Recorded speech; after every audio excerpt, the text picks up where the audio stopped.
Welcome back to Inside the Numbers Sports Performance Podcast, brought to you by Rock Daisy AMS. I'm your host, Cody Hughes, and today we have on strength and conditioning coach Seth McFerrin. He is the Director of Strength Conditioning and Defensive Backs coach at Liberty Creek High School in Tennessee.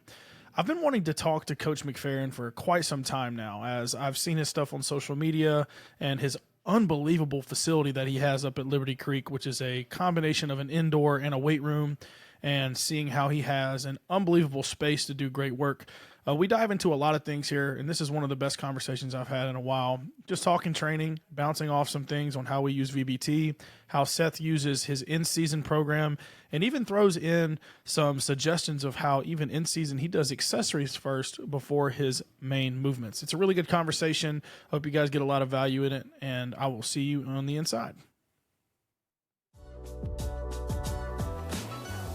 Welcome to Inside the Numbers, the Rock Daisy Sports Performance Podcast with your host, Coach Cody Hughes. Join us to unlock the secrets behind athletic performance as we break down the metrics and transform your collected data into powerful, actionable insights. Tune in for exclusive interviews with top coaches and professionals who are revolutionizing their training programs with data. If you love what you hear, please share it on X, Instagram, and YouTube, and tag us at Rock Daisy AMS. You're listening to Inside the Numbers Sports Performance Podcast, brought to you by Rock Daisy AMS. I am your host, Cody Hughes, and today I have on Coach Seth McFerrin. Coach, welcome to the show. Yeah, I appreciate it. Thanks for having me on. Yeah, no doubt. Hey, I've seen your stuff on social media. It's funny, the lights in your facility just went off, but that's okay. You've got one of the most beautiful high school facilities I've ever seen. But before we get into all that, just take me a little bit, down your background and how you ended up at your school now, and like how you got to Liberty Creek, and just a quick rundown of your background. Well, first, really what got me interested in the weight room in the first place was really I went to Good Pasture High School, and we were lucky enough that we had our high school coaches were also our middle school coaches. And after our last game in middle school, we were in 7th grade, so we would practice at 6 a.m. before school. That next day, we went in the weight room. And at the time, I didn't understand how awesome of a weight room we had. I mean, it was literally just like a smaller version of Nebraska's. Wow. Coach Martin copied their setup: big hammer strength machines, big platforms, kilo plates, huge squat racks, standalone benches, jammers. It was sick. In high school? I had no idea, and I would love to go back and look at that, but they don't have that setup anymore. But it was incredible. I didn't know at the time. I just thought we have to go in here and work out. What are we doing? But anyways, that's what got me interested into the weight room. And through high school, played football, played baseball, spent time in the weight room. Towards the end of my high school career, figured out how much I actually enjoyed the weight room, and I was just kind of like your average athlete, so the weight room was big for me, and it made a difference for me. So ended up going to play football NAIA at Campbellsville University. Once I got to the end, I had an extra semester, so I was like a student coach is what they called it. So I helped out with football, and then I also started helping out in the weight room with our developmental crew.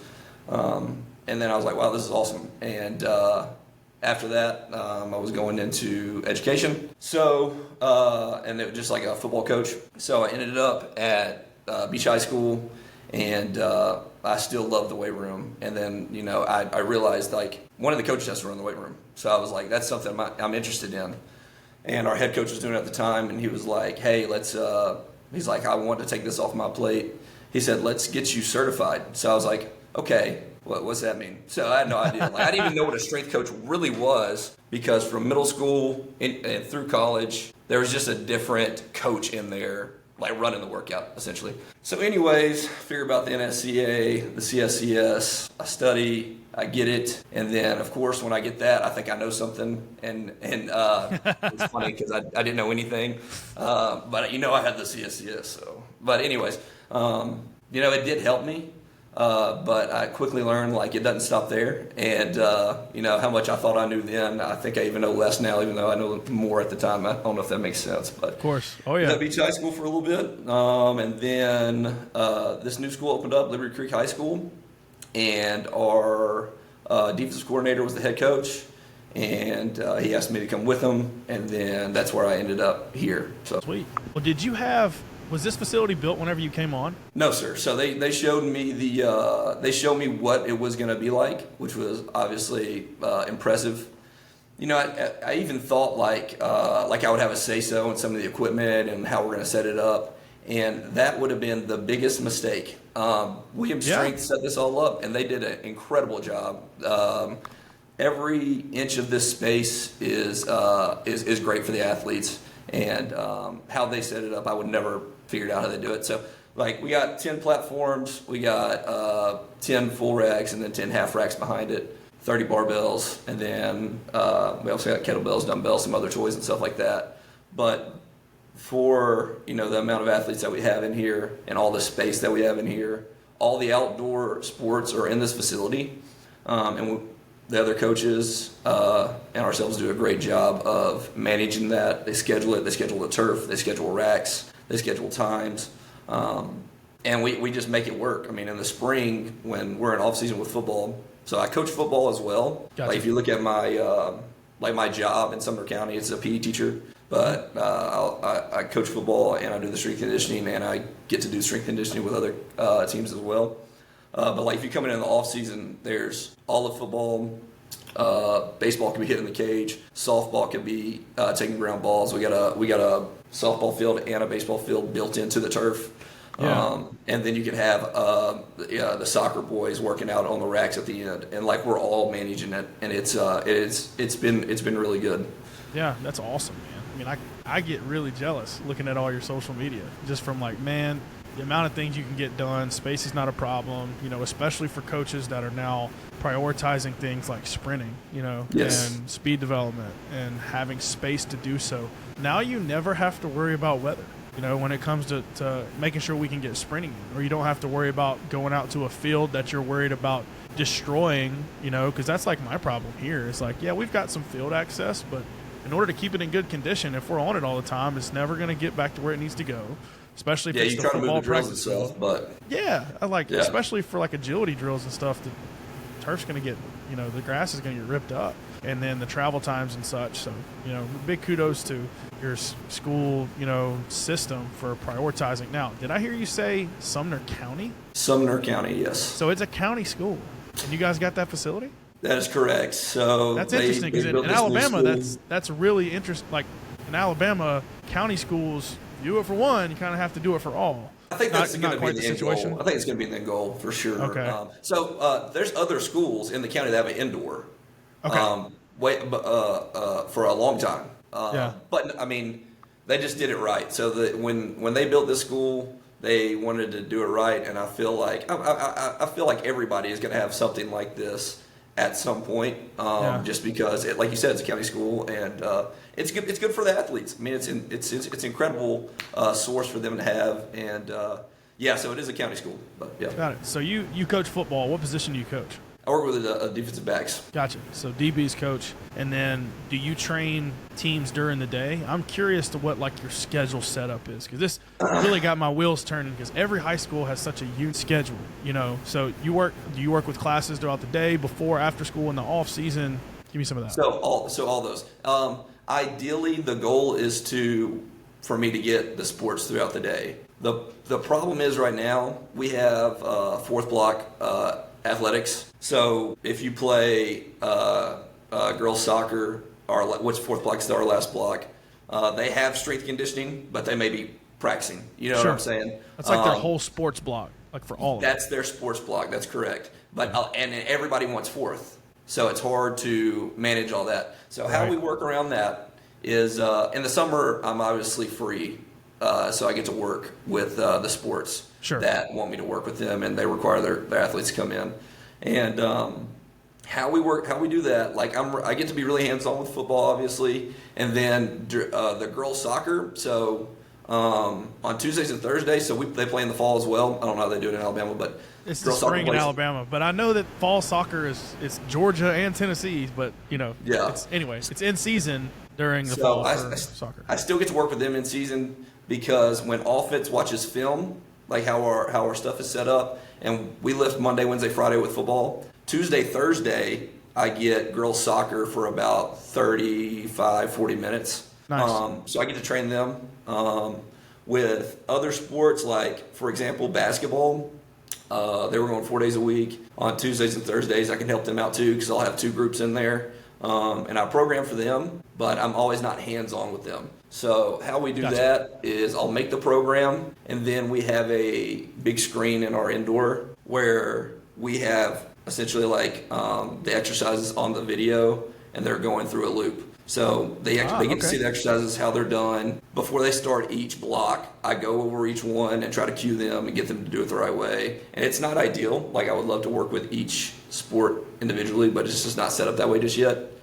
And we do kind of do the same thing with softball. But softball has an awesome coach that played at Auburn, and she knows her stuff, and she loves the weight room. But she lets me program for them. So I don't get to be super hands-on, especially in the fall. Gotcha.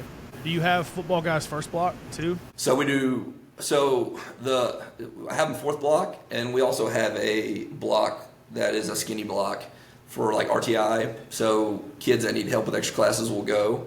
But our guys will go to their RTI stuff like on Tuesdays and Thursdays. Monday, Wednesday, Friday, I'm going to get them from 1:20 and then our fourth block ends at 3:15, so we got time. Right. Yeah. Okay, sweet. Well, that's interesting. I figured it'd be different everywhere. You guys are on a full block schedule, I'm assuming, Monday through Friday. How many students do you guys have? Like, this is the best way I know to ask this question. How many students, like, on average, graduate from Liberty Creek? No, all of them. No, not the ones that graduate or don't graduate. Like, how many students are in a graduating class? That's how I can dictate how big the school is. Like, for example, here at my private school. So this is we're 2.5 years into school. So the graduating class gets a little bit bigger each year. Oh, it's such a new school. Okay. It's brand new, new still. The first year we had like 50 kids. So the next year we had like 80 kids. You know what I'm saying? But that freshman class that's going to come through is going to have a big class. That makes sense.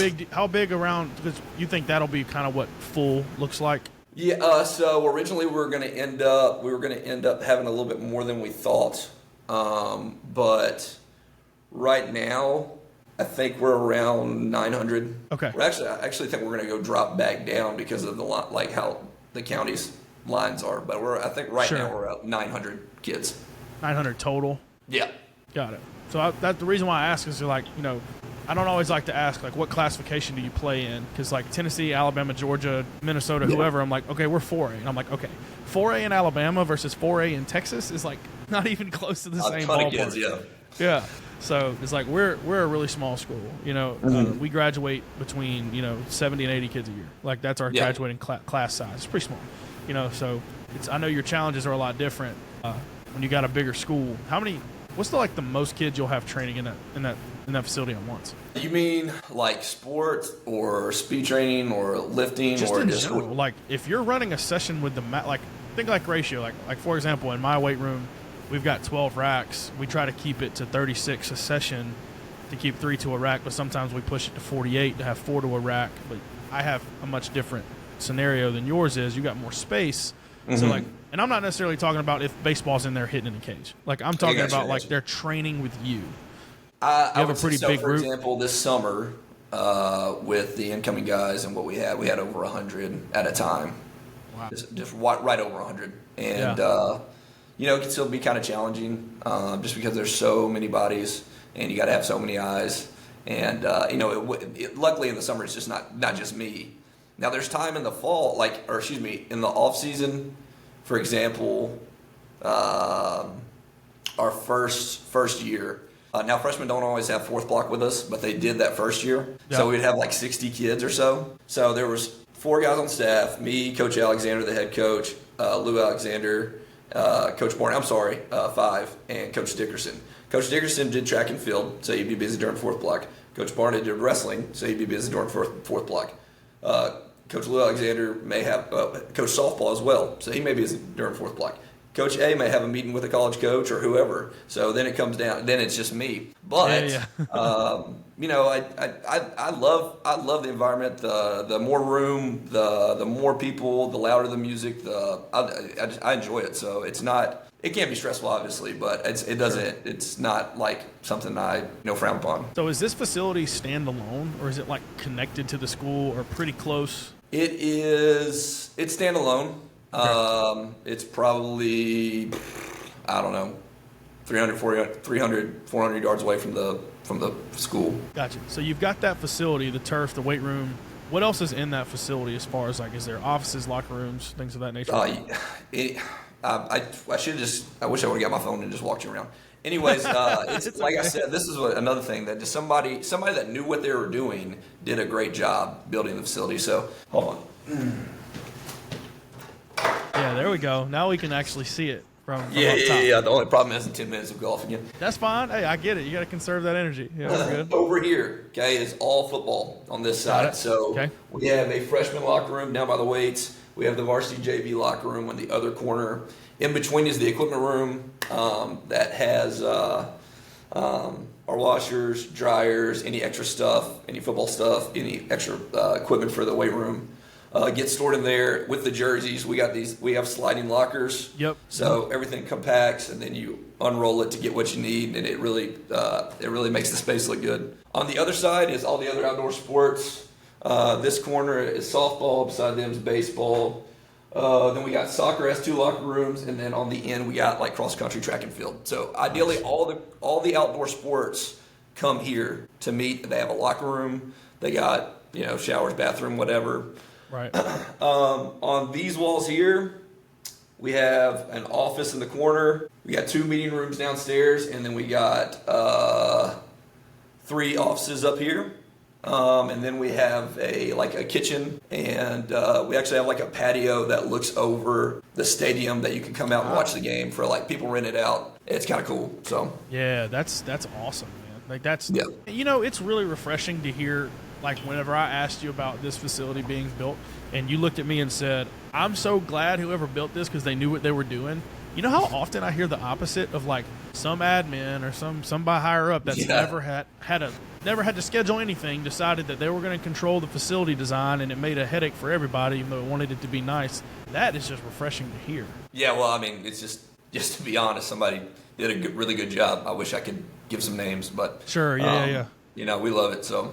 That's awesome. Well, hey, let's dive into a little bit of training. So I know that you also love to use technology. There's a lot of coaches. Sure. It seems like the technology race in training is just booming. What all tech are you guys using inside of your program? So right now we're using our VBT is what was VMAX Pro, eNode Pro now. Yep. We use that for a variety of things, not just for the weights being lifted, but for some jumps and stuff as well. We'll use Dasher. The next thing I'm going to get is the OVR jump is what I want next. It's legit, bro. It's legit. Well, I saw what stuff you posted, and I started looking at it, and I was like, this makes sense. Especially, I feel like the price is not that bad, and for all the stuff that it does, I'd really like to start diving into that. Because we don't have really great stuff for jumps unless it's like loaded jumps or put the sensor on like a light stick and jump, and which is good, but maybe be able to make it better. It's always trying to make it better. We also use Catapult, and just to be clear with all this, like when I first took this 2.5 years ago, it feels like it's been longer just because so much time has been spent here. When I got all this stuff, I was like, I don't need this. Give me a barbell, some plates, and some space to run, and we'll be fine. Yeah. And then I got it, and I was like, that was a dumb thing to think, in my opinion. When I first got the sensors and stuff for the VBT, I didn't know a ton about it. The best thing I did is put it up on the rack and put it on there and just let them go, and they were instantly competing. The intentionality shot up so many levels. I was like, okay, there's something here. And then when I started diving more into it and how to program and what we're trying to accomplish with what speed we have, it was a no-brainer, especially like in season or pre-season. We still use in the off-season, but I feel like the in-season, pre-season stuff, it is huge to have that to auto-regulate and not crush your kids, but also not be too easy on your kids.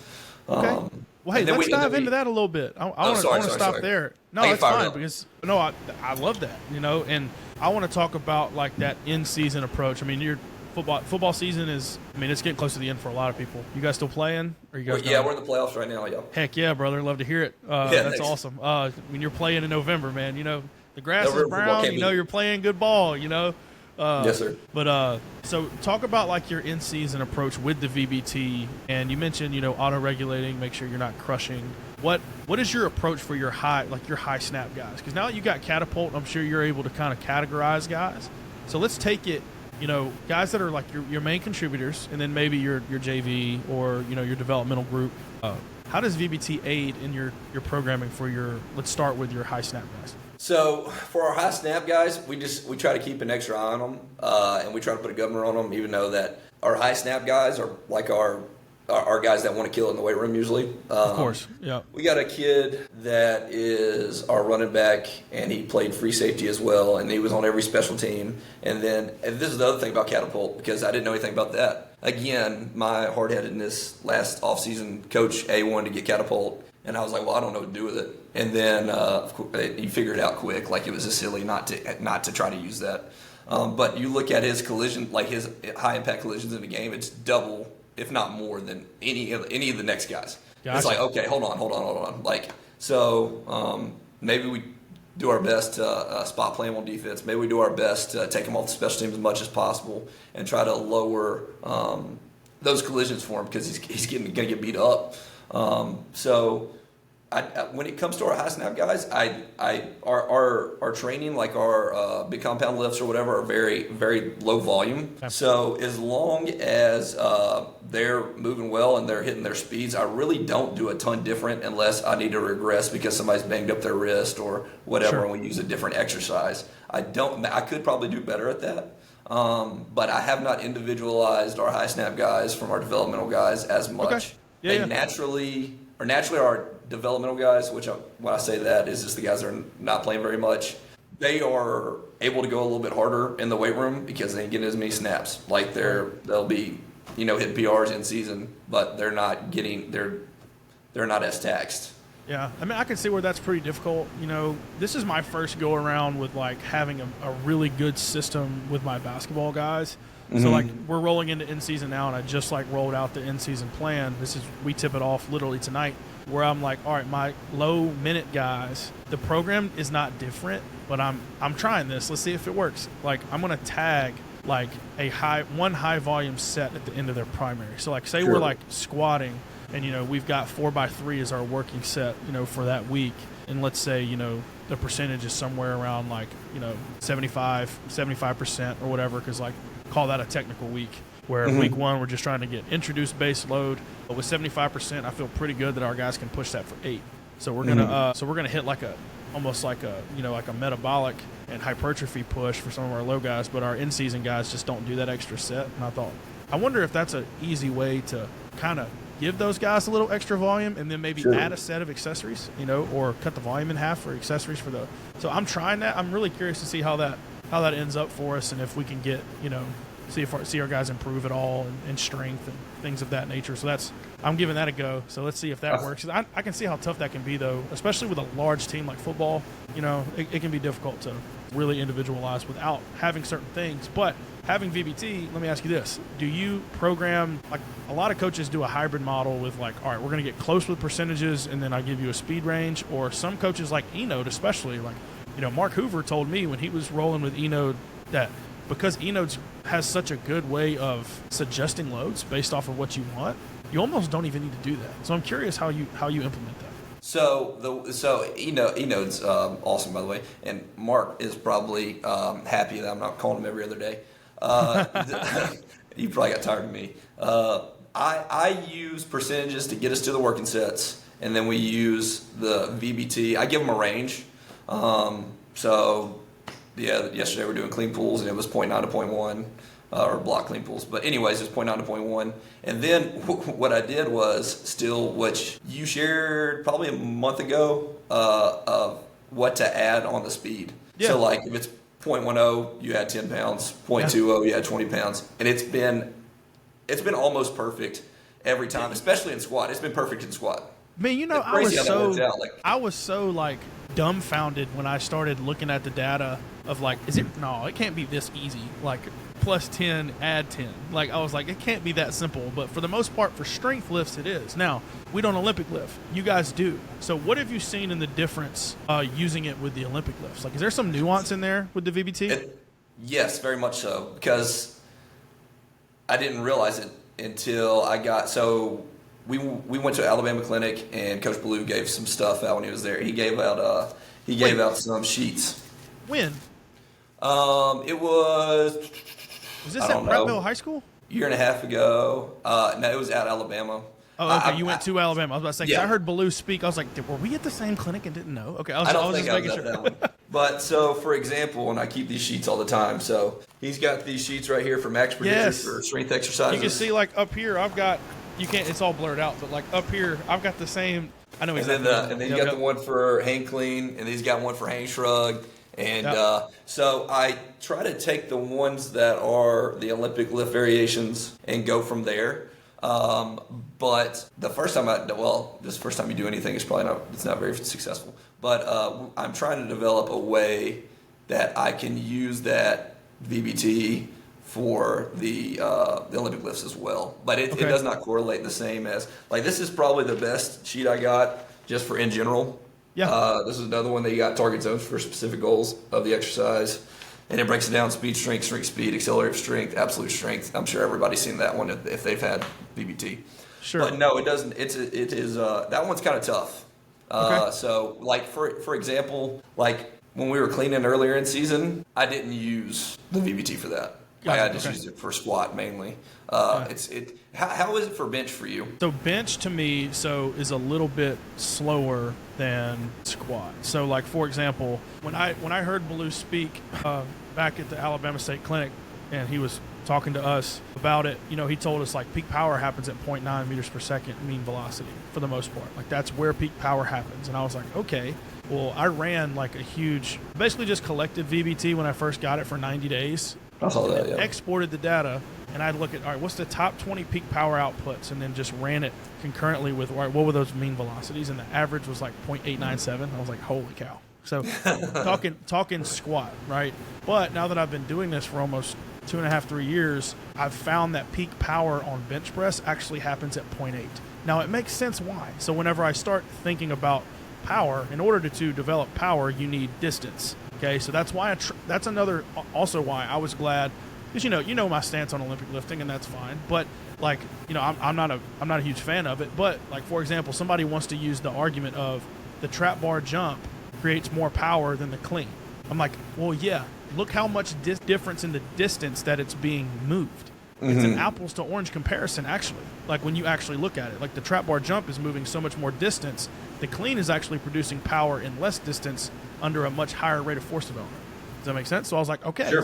So so when you look at bench distance, you know, I use Vitruve, so it gives us I don't know if, I'm sure Enode gives you distance. Does it give you range of motion, like on exercises? Yes. Yeah. So like when I look at a squat, typically I want my guys 23, 24 inches or above for the movement.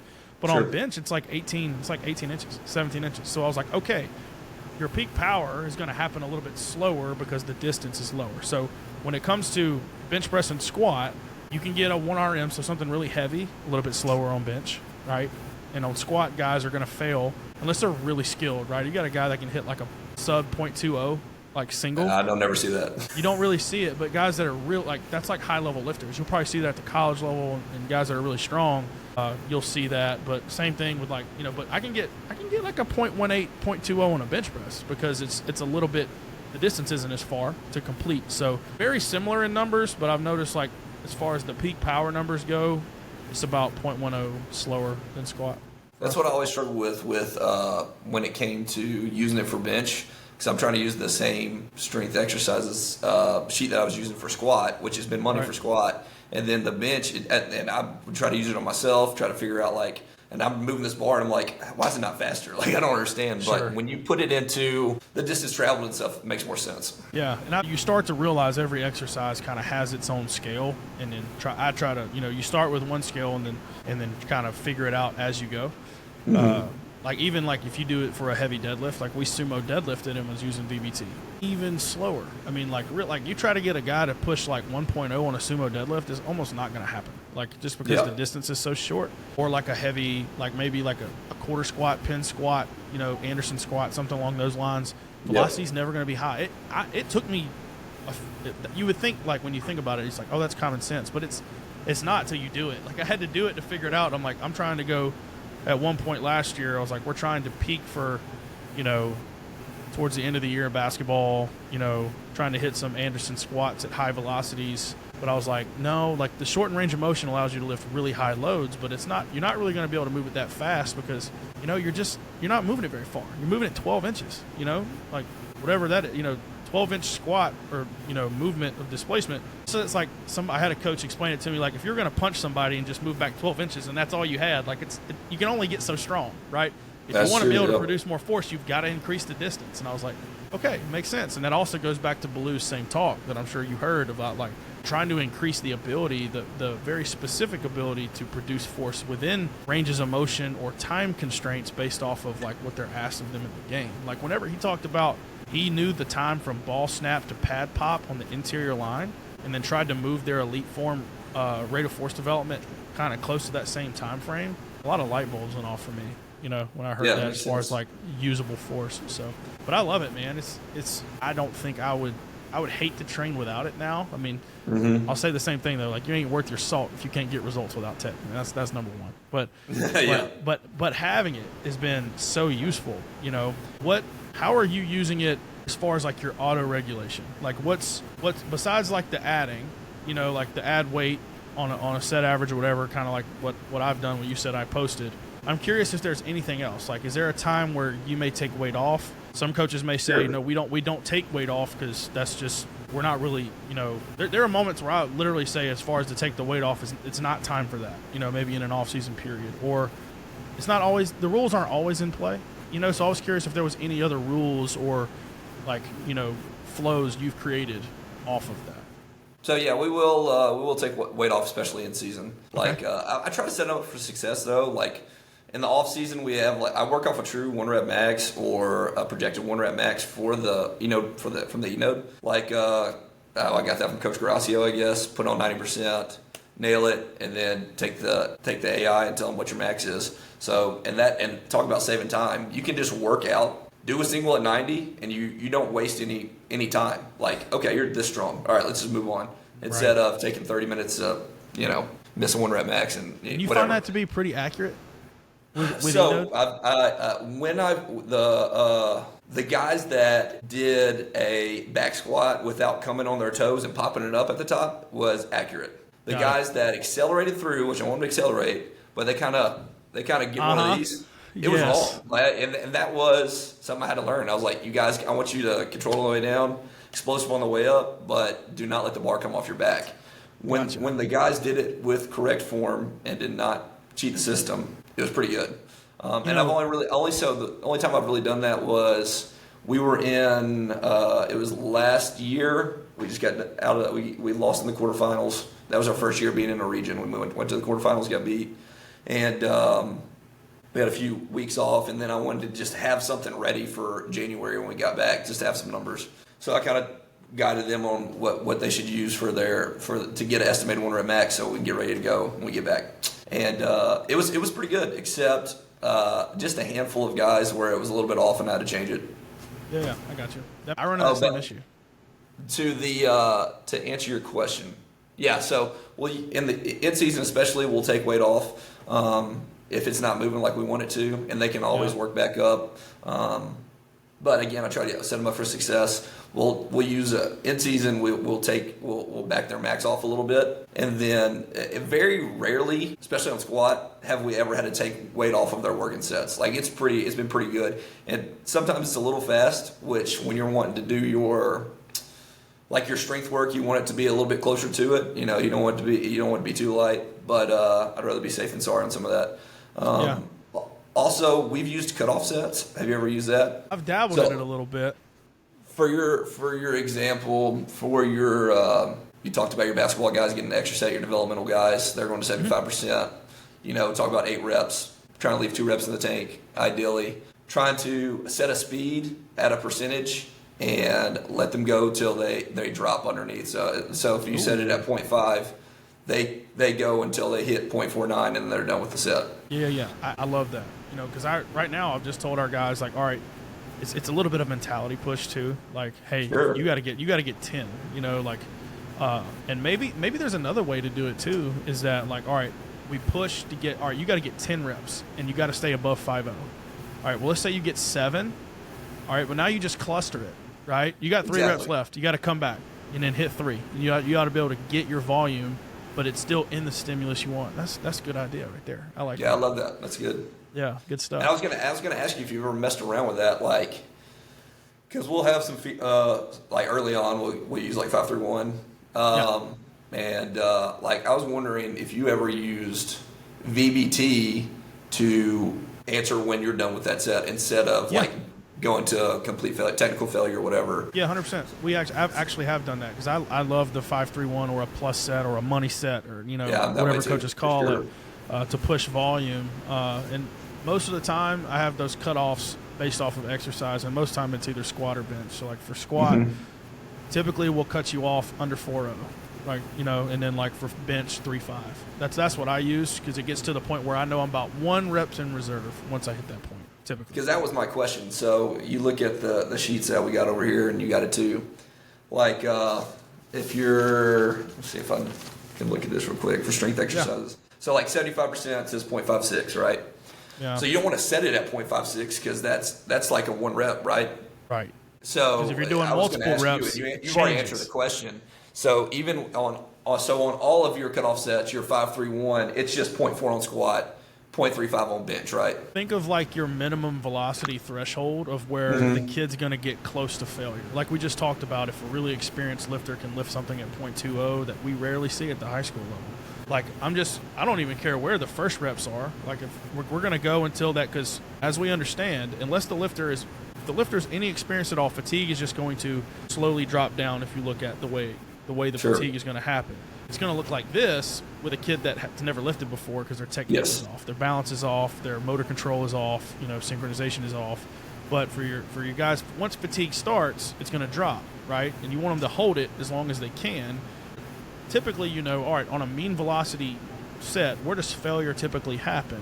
Have that number and then kind of go up a little bit to give them a rep in reserve, and that be your cutoff point. That's pretty much. I like that idea. So that's something that I was trying to. You can always cross-reference your percentage and relative intensity chart of like, all right, I know for this percentage I can get this many reps and be pretty close to 100% relative intensity, and then cross-reference that with your velocity, or to get them started with the percentage and then set the velocity cutoff. So you don't really know what velocity they start at. You just know the weight. They can get a certain amount of reps at, and then how do I get them to push? Because that's the whole point, is to get stimulus, right? Sure. I got to make it to a point to where they're straining, but the whole point isn't failure, but in order to get adaptation, we've got to push close to it. And this is almost a foolproof way of doing it. So kids aren't just like, they have a set of constraints to train really hard in and feel free. That's the whole point of VBT to me too, is like, everybody wants to think that VBT, they get really confused on, it's just about light and fast. Could not be further from the truth, right? It actually helps us train a lot harder. Like there's no guesswork now. I completely agree. It gets what Coach Carrasio said, that now you can be a sniper, right? So now you know what the target is and how we're going to get there, and that's how we try to use it best as we can. Yeah. So like as far as we pretty much have, like I've got build sets that don't have velocity, even though it's tracking it. But when I get to my work sets, like I tell them, if I tag a velocity on their training card, rules are in play, whether that's staying put, adding weight, or losing weight, or taking weight off based off your performance, which is it's a motivator in and of itself, and then it also depends on, I tell them, are we training or are we assessing? Like that's different. Like if we're assessing, like I do 2 assessments with squat and bench. I do a 1RM at a minimum velocity threshold, and then I do a peak power, which is basically the same concept. Why is the balloon showing up? That's weird. Okay. This software, man. But it's the same concept, same exact deal. And I tell them that. I was like, this is your power max. Your power max. We're maxing today, but for power. What's that mean, Coach? I see what you're saying. So I'm like, all right, how heavy can you go in a triple for bench? It's 0.8. For squat, it's 0.9. It's pretty much that, so like Yeah. it's all right. How heavy can you go in a triple? So I take their set average on a triple, and we're just going to keep doing sets of triples until we get there. And I've got same progression that most people would use with like percentages. I know what their best ever is, and I work backwards to get there. But if we're assessing, you're going to go literally until you can't hold that anymore. So like on a bench press, if it's 0.8 until they hit 0.79, it's the same concept as a cutoff set. But they're doing triples, adding a set. So I'm not continuing to do reps until I fall off. I'm trying to meet my set average in a triple because I feel like for power, triple gives them some chance to use some stretch shortening cycle and some potentiation rather than just a single rep. The second, third rep's always better. That's right, always. So, and then you can see the average of those numbers, and that gives me so basically I've got 2 maxes for both of those lifts. So 4 maxes, a peak power max, and then it's an easy way for me to see in season too, because you can assess that all the time because it's not fatiguing. I can throw that in as their warm-up. Even if we're doing strength sets, we can still do 2 sets of our best peak power, and see if it even matches to our best, or just run our best and see if we can hit it or not. Yeah. And that's almost like a built-in fatigue monitoring for us. Yeah. And we're training, and they don't even really know it. I just look at it. Oh, like I said, Coach, I can't hit that today. And I was like, well, yeah, we just started practice. You guys are trashed. Like, I'm not changing percentages just because I understand the stimulus and where we're at, So that's a whole nother added value of using, VBT. So. Yeah, I like that. I like that a lot. But for example, when we're in season, so our weeks will be. So this is the first time I've done like weekly undulating periodization. Okay. And, I want to hear more about that too. How you undulate, because everybody uses that word. That has been so there's a few things that kind of got me onto it. And Sean Waxman at Brigham High School, I believe. An Olympic coach, and he put out his stuff. So I dove into in season really hard. So like there's times I'm diving into speed, strength, whatever, and I was like, okay, I can dial in season, because I've tried some undulating periodization, but this year I went weekly undulating periodization. He shared pretty much a sub max week at 80, a circa max at 90, and then a deload. So I pretty much stole the week 1, week 2, and then I went dynamic on week 3.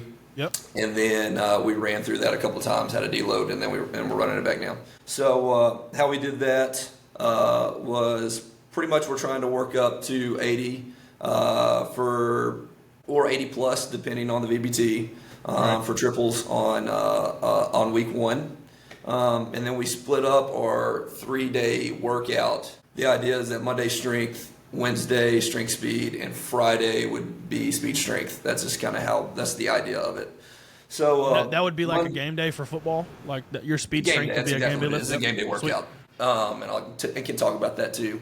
So like on Monday, we split them into 2 groups. They come in, we do some cars, then it's because also time is just so valuable right now. So what we do from there is they get into their 2 groups, and one's going to start on the full rack side, which is the squat side. The other one's going to start on the bench side. And we're going to do our accessories first. They're going to do some type of cuff work, a row, a hamstring, and some type of trunk work. So for example, the first cycle through, we went kettlebell swings, inverted rows, face pulls, weighted sit-up. So we run that for 3 weeks. Week 1, 2 sets of 10. Week 2, 2 sets of 12. Week 3, 2 sets of 15. Then the next cycle we just change the exercises, and it's the same sets of reps. And we knock that out quick. And it's a good warm-up for them too. And we're getting our accessories done instead of them having a third station where sometimes it's hard to have eyes everywhere in our facilities, because we had it up here, like we're using all these racks, and then off to the side we have accessories, and it's hard to have all eyes. So I make sure that we're getting that done. Okay, and then we're going to focus on squat and bench. So whatever side you're on is where you're going to start. And that keeps them engaged too, because they're all looking forward to the primary, right? Yes. I've really liked doing that. So then we get to squat and bench, and then like I said, week 1 is triples at 80 for squat and bench. Week 2 circa max 90 plus. Week 3 is dynamic. We did we were just doing regular back squat. Week 1 and week 2. Week 3 was a banded box squat, and then bench we got Tsunami Speed Bars, which is another thing that I was like, when I first got here, I was like, I'm never using this. I'm never using it. And then I was wrong about that too. So anyways, we just set the speed and make sure they're in the speed, and we set the speed accordingly to the percentages of what we're using. And for the speed bar, we would use a 10-second AMRAP, and so they're pushing and pulling fast, and they're competing. You know, that's bull crap. I got 12. You didn't get 13. You know, they love all that stuff, man. So that is kind of what we've been doing in season, and that's kind of Monday. Tuesday, we would power clean at 80% for triples. The next week would be a power or a full clean if they want to at the Circa Max 90% plus, and then that week 3, which is dynamic, would be just hang power cleans at 65%, and then on Wednesdays on the dynamic week, we actually change the accessories as well and try to make stuff fast. So instead of dumbbell incline, we would do like a landmine split jerk. I've actually been messing around. We would do our chins on Wednesday, and I've been trying to mess around with some like speed lat pull downs. Like you start here and it's up fast, down fast. Yeah. For 10 to 15, and just trying to make our dynamic week fast. Yeah. It's been good for us so far. Man, that's awesome. And then we have our game day workout as well, which is that was actually changing depending on the week also. Sure. But the idea and I'll show our game day workout and stuff. And the first time I did it, like, there's people that was like losing their mind. They can't believe that they're training on game day. They're going to be so tired, whatever. Like, the actual workout part, when I got them for like 40 minutes, is like the shortest time that we're actually doing it. Like, we're actually in the workout. Like, we take our time with strides, hip mobility on the hurdles, upper body mobility with the sticks. We'll get them on the ladder and do some pogos and some stuff to wake them up. And then at the end, we'll do a manual neck and stretch, and they feel good. They feel better leaving than they did when they showed up, and that's kind of the goal. 100%. See, that the whole argument around game day lifts is it's simple. Like, you're not necessarily trying to stimulate, to the point where you need hard recovery on a game day, because a lot of times schedules dictate. All right, we have no choice but to train on game day. For example, basketball, we tip off this week. We play Tuesday, Thursday, right? I've got basketball guys that are on my class Tuesday, Thursday. We got no choice but to train somewhat. Now, most of them are in my second block class. We don't tip off until 6 o'clock that night. Something to think about, right? And then if I've got JV guys that are in fourth block and they turn around and play at 4:30, totally different mindset. So I got to have systems in place for that. But for football especially, I know I've heard coaches say, like, imagine like you get out of school and then you go eat pregame meal and you just sit around. Like, it's not great for the nervous system. Coach, we used to, I mean, we would go eat, and then you have to lay down in the locker room. It doesn't make sense. Lights off, no noise, get your mind right. I get staying off your feet and stuff, but all right. So in the summer, we had a scrimmage, and we had to come in late, and the kids came in, and they were like looking around the weight room. They're like, "What are we doing?" And I'm like, "We're about to go play." He's like, "So no game day workout?" Like they love it. Like How about that? They wouldn't even if we just said we're not training this week, like Friday, they wouldn't like it. Routines. Again, we're just trying to make it feel better before we go out, wake up the nervous system, dopamine, endorphins, and it makes for a quick warm up when we go out in the field. Then we get to Indy quick. Tell you what, I was so glad that I talked to our current head coach, who he's in his 6th year here now. He came in my 2nd year here, and he's a legend. But I was like, Coach, like, we have 45 guys on the team. If we do this massive flex pre-games thing, I'm like, our guys are going to be gassed. Like, we play both ways. I said, look, go to your Indy, warm up in Indy, hit That's team, exactly right. hit specialty, get in the house. Like, we need to stop. I was like, warm up is so overrated anyway, because you're about to sit in the locker room for 20 minutes, run through a banner, and kick off. You're not stretching again. Yes. Like, do people not realize that? Like why are you so worried? Like, and if it's hot and the guys' juices are flowing, they're already ready to go. Like, they don't need some crazy. Only time things change is when temperature starts to drop a little bit. That could change. But that was a concept that I brought to my head coach, and I was like, I think that whole, because like you'll see across the way, you got guys lining up in 10 lines and doing their jumping jacks and hooping and hollering and doing all this stuff, and like I got coaches that told me they've played teams that are doing like full-on pursuit drills, like pregame, like just tiring their guys I've seen that out. Recently, it's true. Yeah, it's insane, So really good point on that with the game day lift. Now, last topic here before we go. What was your enlightenment with this Tsunami Bar? And I need you to sell me on it because I've made fun of it more times than one, and I know that that's really ignorant of me, and I want to open my eyes to it. Coach, before I got here, and I'm not saying I'm not like this, I feel like I am the ultimate, well, I don't say ultimate, I'm a minimalist when it comes to the weight room. Like I said earlier, if I got the bars, I got the plates, and I got the space, we're ready to go. Like, we're all good. Right. So when I first got here, they were like, yeah, we got this Tsunami Bar technology stuff, and I was just like, okay. And then I was worried they wanted me to run a Tsunami Bar system because I was like, I'm not going to do it because I don't feel comfortable. Not that that it's not useful, but it's just not for me. So what really got me on it, Coach Abernathy came. We did a strength clinic. We had Tommy Moffitt here, who killed it. And Coach Horgan, who was at Vanderbilt at the time, who's a good friend of mine now, and Coach Abernathy did most of the talking, and Coach Abernathy did some stuff and used our kids, and so I was like, okay, so I can see I can see what he's trying to do here. So really, all I did with the Tsunami Bar, like I like the idea of the jammers, so we use those. Really, we use those for game days, and it's usually like our game day little circuit that we'll do is like it's like 2 sets of 3, like it's not much volume. But I like the idea of the horizontal work out of that, and we also have a little setup where we'll do it from like a 4-point, and our knees and our toes are on the ground, and it's a little lower, and like you do in football where you hit the bag in 4-point. We messed around with that as well, and really what happened was I started trying to use it, and I really liked it on bench press. I like the idea of the push pull. And I was, when we were coming up with our dynamic stuff, I got my board over here, and I got dynamic and all the stuff that we could do for our dynamic for the upper body for bench. And I gave it a shot. I really enjoyed it. Our kids did a good job with it. We had kids that were had an AC, or one kid that had an AC problem, and he could bench with the Tsunami Bar okay. No matter how much force he puts into it, how fast he comes down, he was pain-free. And I have no idea why. I was worried when he went to do it. I said, aren't you banged up because we've been doing single arm, whatever? Yeah. He's like, no, I feel good. I was like, okay, I don't know why, but it was not very stressful on his shoulder. It took me 2.5 years to to give it a real shot. When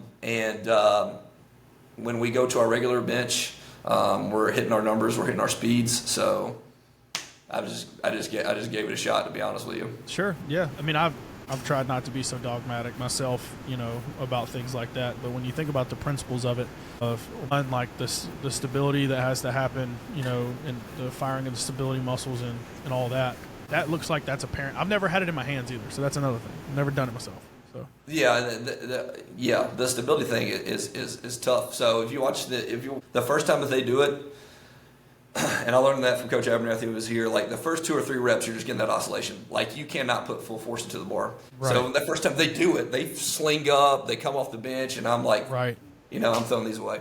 But it wasn't their fault. It was my fault for not coaching them up. If we're going to try to do this, gotcha. And now they're doing a good job with it, obviously. And I just used it on Friday. We did a little coach's lift, and we did a push pull. It was like hanging for the jammers, and I'm facing it doing a push pull.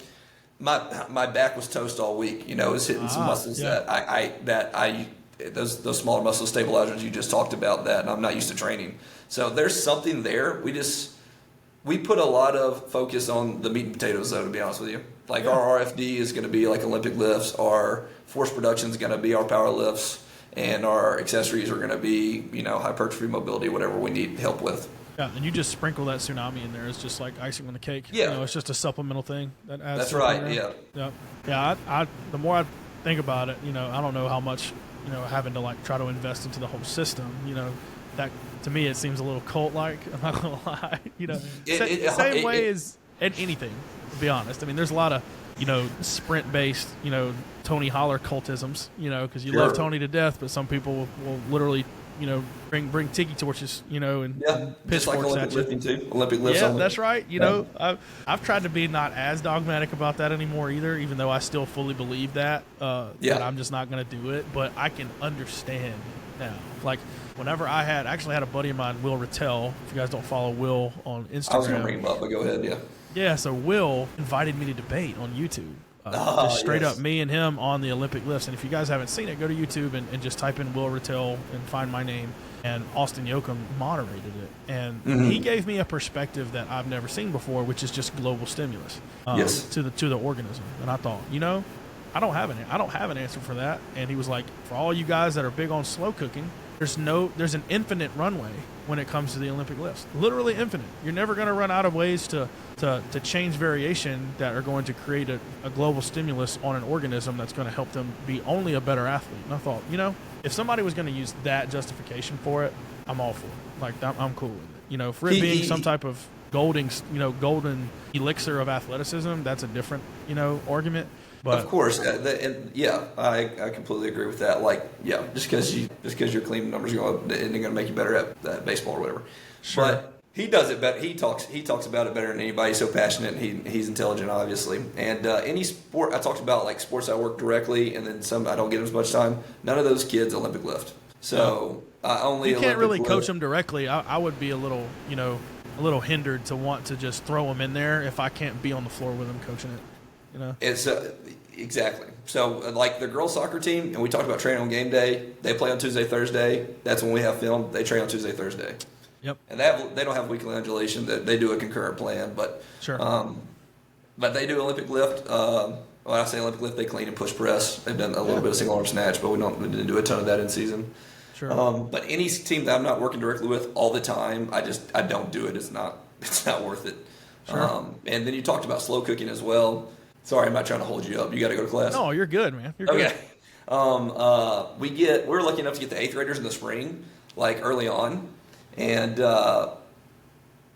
we don't they're getting a barbell in their hands day one and if they play football, it's because we do clean, squat, and bench. Yeah. So we'll do our warm up. We'll teach them how to do their cars. Then we do some plyos and we'll do some calisthenics like block zero stuff, speed school warm up stuff, and then we split them up into groups, and then they'll learn to front squat with the wedges.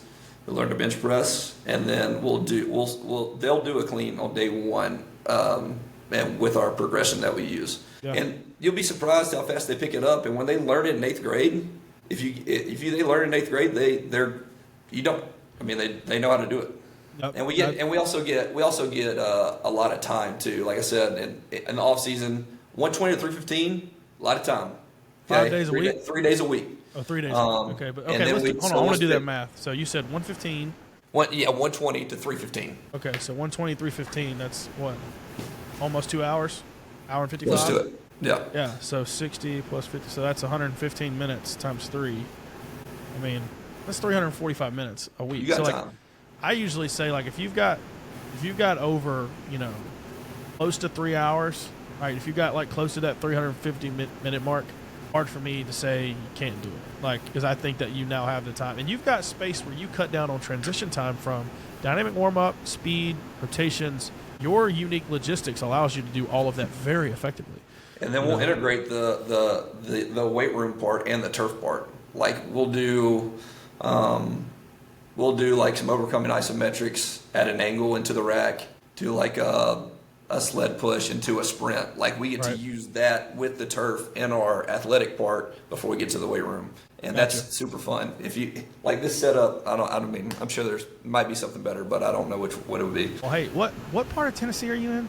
Gallatin, Tennessee. It's Middle Tennessee, Gallatin, Tennessee. Middle Tennessee. Okay, well, you're not that far from me. You're probably 2 hours from me. So I'm definitely going to come up and see you guys train come this off season. That's for sure. Man, I would love that. That would be awesome. Yeah, me and my other strength coach, Ethan, we definitely want to come up and spend a day and see your facility, because I'm constantly trying to pitch ideas to our admin too about a facility like this. So I definitely want to come up and see you guys. The door is always open, man. Anytime. I'd love it, and you can help me out and pick your brain or whatever. You've already helped me out with some stuff with just talking to you right now. Yeah, awesome. Well, hey, I got 2 questions I always ask every guest just to finish up.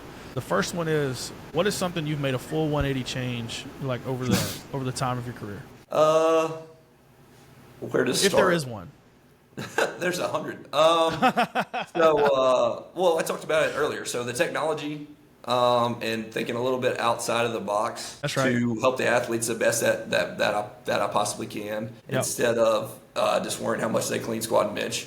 And And well, with that, I've probably in the past not done enough athletically to develop them because I was worried about just the weight room and size, and not sprinting enough was a problem for me. Jumping, throwing medicine balls, figuring out different ways to develop them as an athlete, not just how strong and big they are. I've changed that a lot, and it's made for better, healthier athletes. Gotcha. Yeah, I'm right down that same avenue, brother. Because I was the same way as an athlete. I wasn't fast, but I was strong, and I just doubled down on that, and it took me a long time to realize that bias, And then the second question is, like, what current – you said, like, there's times where you're studying speed.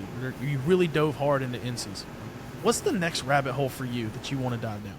That's a great question. So I would still, even though that we're in season, I'm still constantly looking at the program and cross-referencing it, sending it to other coaches to let them pick it apart. I mentioned Coach Horgan earlier that I invited to our clinic, and he talked, and his daughter goes here. And he's been a strength coach for 30 years, and I send him stuff all the time, and he tells me what's good and he tells me what's bad. And I would still say that I'm working with in season because I got some more sports that are going to be in season soon, and I want to make sure that I'm taking care of them. Because in the past I've done too much volume, I've done too much of linear periodization, and I think I've now figured out a few ways that I can help them throughout the season. Keep them fresh, but keep them strong, keep them safe. That's awesome. Well, man, this has been an awesome conversation. Definitely so glad to finally meet you and get to know you. Running an awesome program. If you guys, what's all your social media so coaches need to go follow you? I guess that's funny. I don't even on X. I believe it's just. I think it is. Yeah. So it's Seth McFerrin CSCS. Yeah. But on Instagram, you're Coach Matt. I got the CSS, of course, and then on Instagram, I believe it is also just Seth McFerrin, and that's where I post. I haven't gotten to TikTok yet, but might be something I would end up getting into. Yeah, I mean, honestly, I think your following is ridiculously low for how quality your stuff is, because you guys, not that matters, it never does, but it's like, dude, you put out amazing stuff, like just great coaching, utilization of facility, Olympic lifting, across the board. Post more, man. I think it's amazing.